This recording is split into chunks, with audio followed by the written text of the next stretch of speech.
Okay, good morning to all. I hope I am audible now. Okay. If not audible, please just give a chat message. Okay.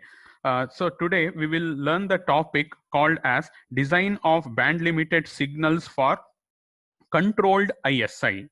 So to understand the aim of this topic, so we should get into the limitation of previous topic. I repeat, to understand the aim of this topic. What is the topic? Design of band limited signals for controlled ISI. You need to get into the limitations of the previous concept or previous topic. So what was the limitation over there that we will see now?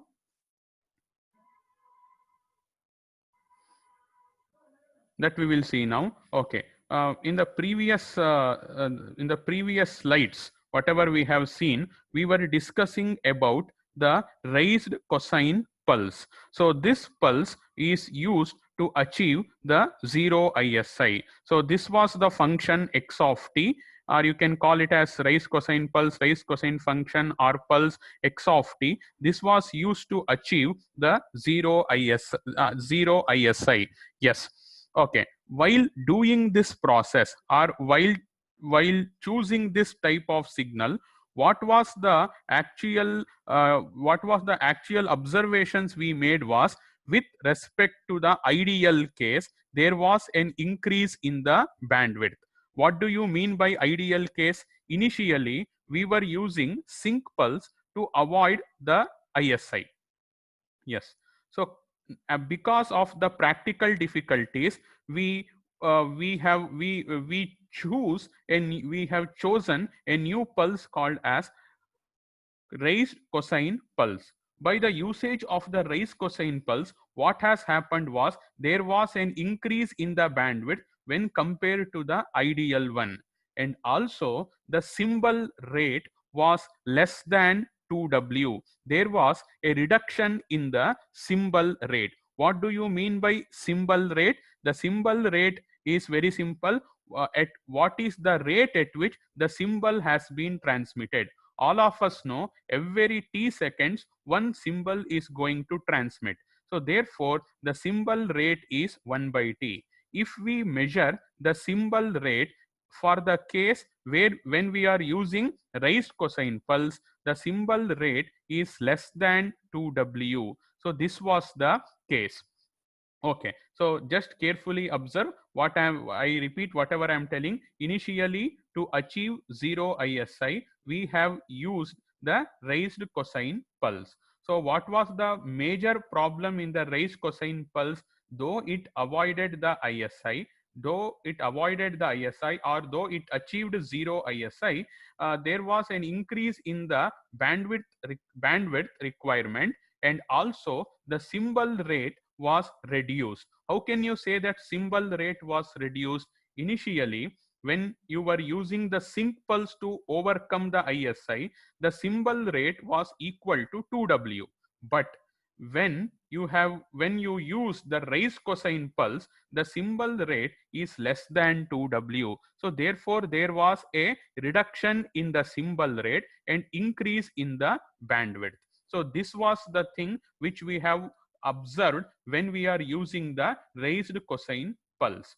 So now the question is there any solution to overcome these limitations? The main limitation which we are going to observe is the symbol rate. The symbol rate, it is less than 2W.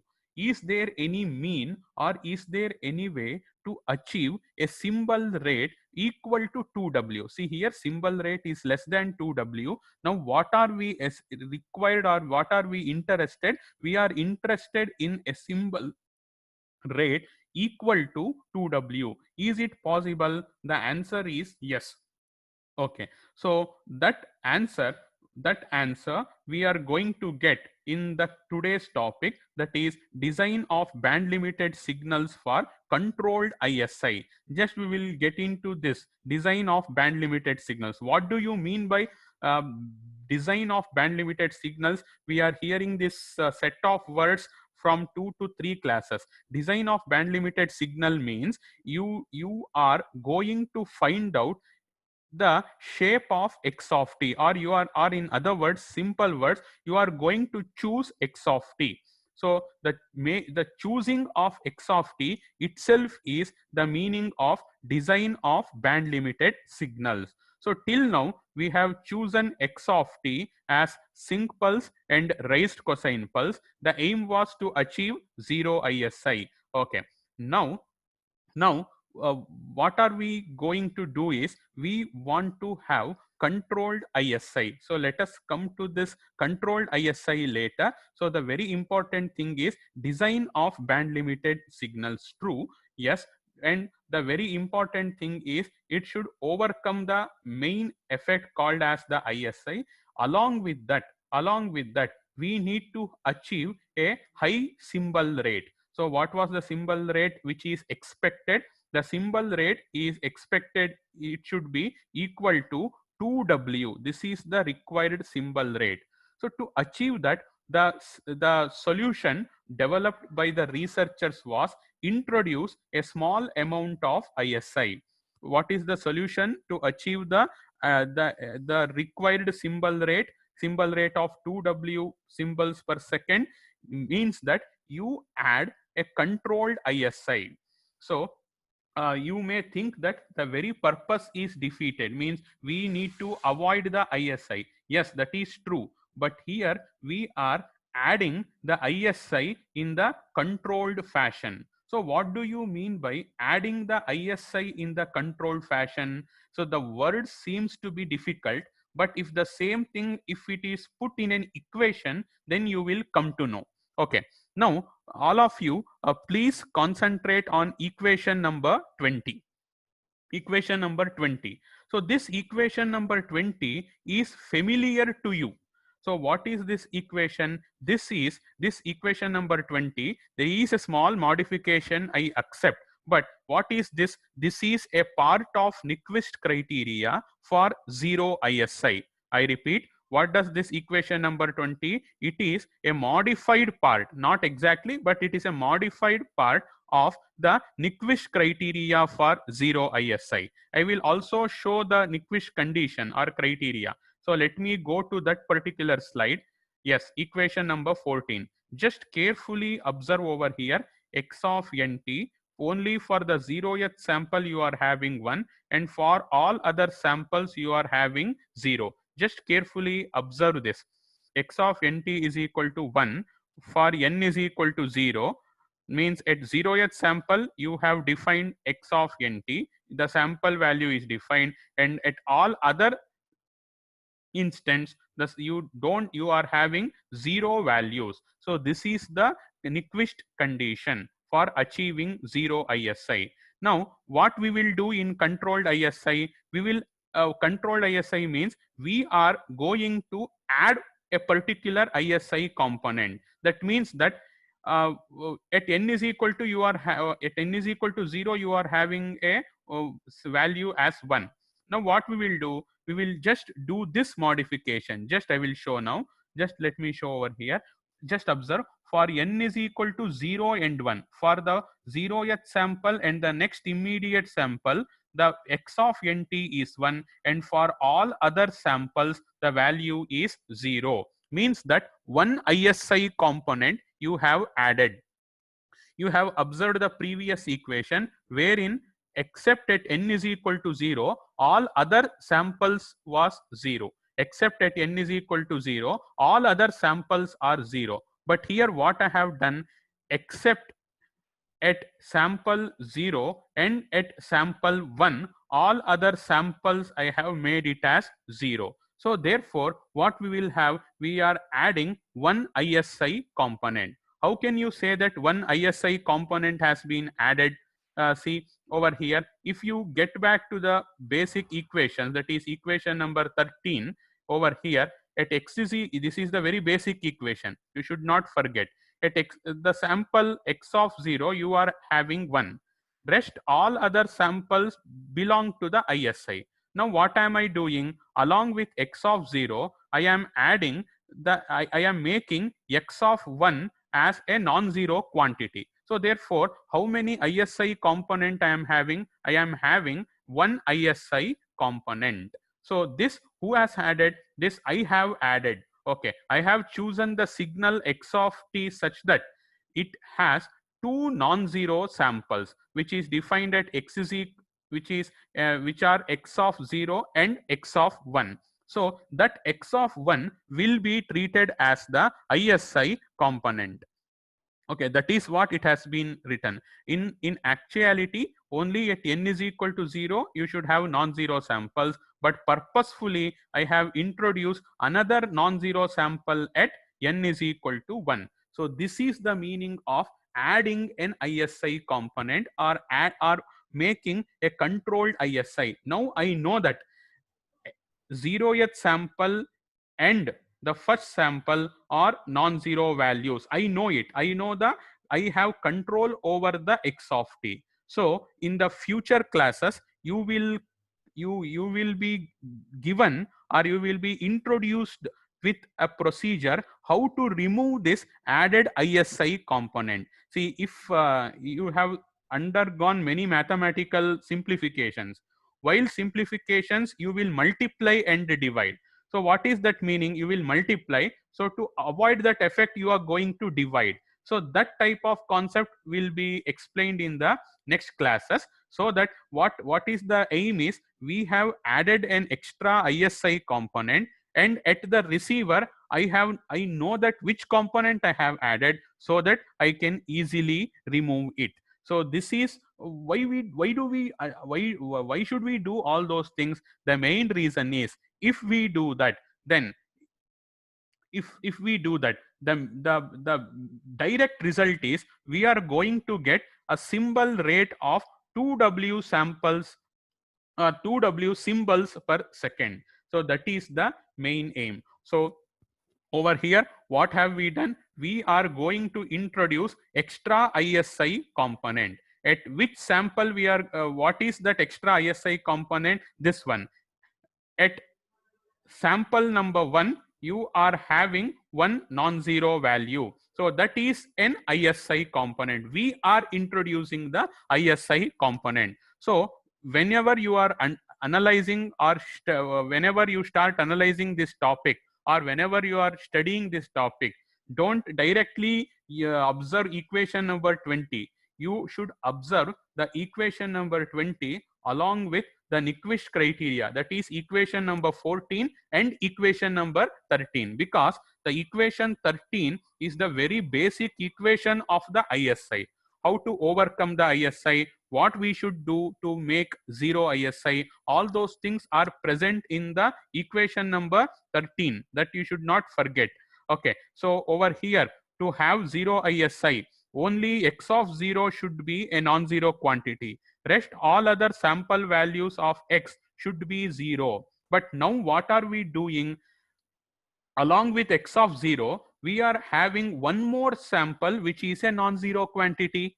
I know what is the sample, which sample to what is that sample, and to which sample I am making as non-zero. So this means that I am adding, I myself, or the user is adding, or the designer is adding an ISI. So this is called as the controlled ISI. Okay, so therefore this is how the equation has been written. X of nt 1 for 0, it should have been 0, but one extra term has been added, one extra non-zero quantity has been added, that has been shown by the equation number 20. So okay, so the next thing is, you should have the time domain representation and frequency domain representation.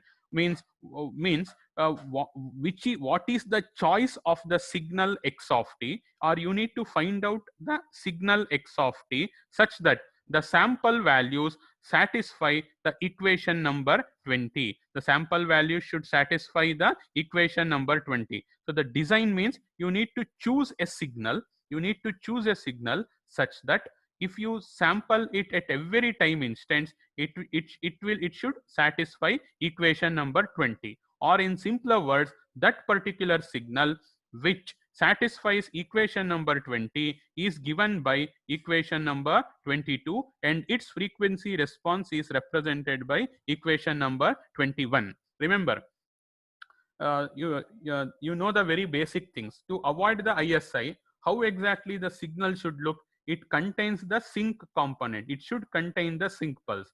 Now, if you observe the signal x of t, yes, it is having the sync component. Observe over here, but you are not having a single term. Here you are having a summation of two terms. So that is the thing which you are supposed to observe. And the other one which you are supposed to observe is this x of f, the frequency response curve of x of f you need to observe.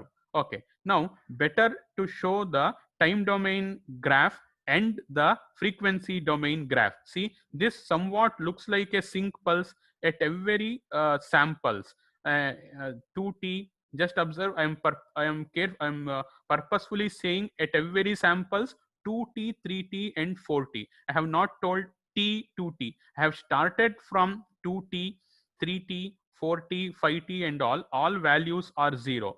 But how many non-zero samples you are having? How many non-zero values in the in the sampled signal? That is at 0th instant and the first sampling instant you are having non-zero values at all other sampling instants the values are 0. So if you observe this x of t, the shape of x of t, see, observe, at time t is equal to 0 and time t is equal to capital T, the value is approximately equal to 1, and rest at all other sampling instants the values are 0. So this is one choice. Okay, so this type of signal is called as duobinary signal or duobinary signal pulse, you can say it.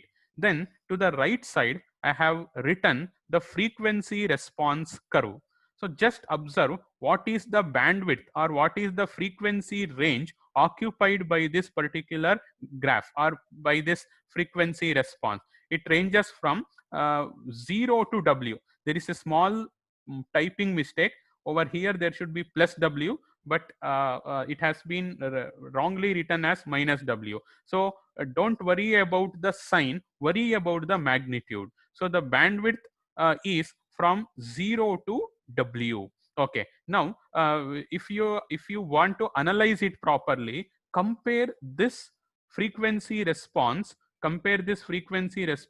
with that of the raised cosine pulse. Over here the bandwidth was 1, it has been extended up to 1 divided by t. So currently you may not know what is this 1 divided by t, but if you compare that with the raised cosine pulse, you will come to know what is this W and all. Okay, so when time comes, what I will do is I will draw all the three curves. There is one more pulse, so therefore I have not given you the comparison about the bandwidth. So I will draw all the graphs, the bandwidth of the sync pulse, bandwidth of the raised cosine pulse, bandwidth of this duobinary signal pulse. The next one, what you are going to study in the next class, that is the modified duobinary signal pulse. All would be given in the form of a table so that you can have a proper comparison.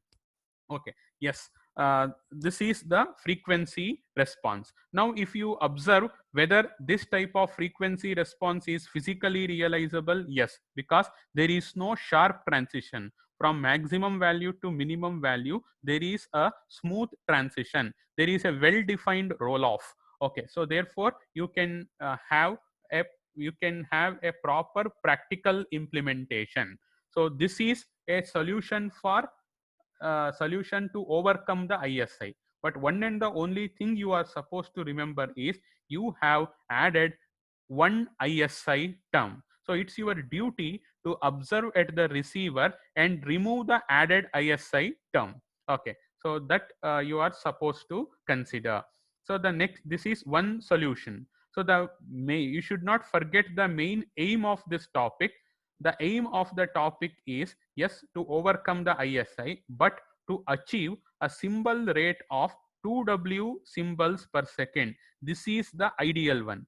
So we need to achieve a symbol rate of 2W symbols per second. So this pulse, if you measure the symbol rate, practically it will be nearer to it will be nearer to 2W symbols per second. Yes. So is there any other choice? Yes, we have another choice, that that type of signal. What is the other signal which can satisfy, which can satisfy the what the which can satisfy, or in other words which can overcome the ISI, that is the modified duobinary signal pulse. It is duobinary, but there is a term called as modified. So in the duobinary, you have understood what we had done. We have added one ISI component. Here we will go one step extra. We are going to add two ISI components. So observe over here at okay at sample over here, just observe, at n is equal to -1, they have just modified over here. Here at n is equal to -1, the value is 1. At n is equal to 1, the value is -1, and all other values are 0. So this is the design. So we'll continue this design equations or this type of design in the next class. So today we have learned one choice to avoid the ISI and to achieve a higher symbol rate. Okay, so that is called as duobinary signal design. In the tomorrow's class, we will learn the next type of design. Okay, thank you.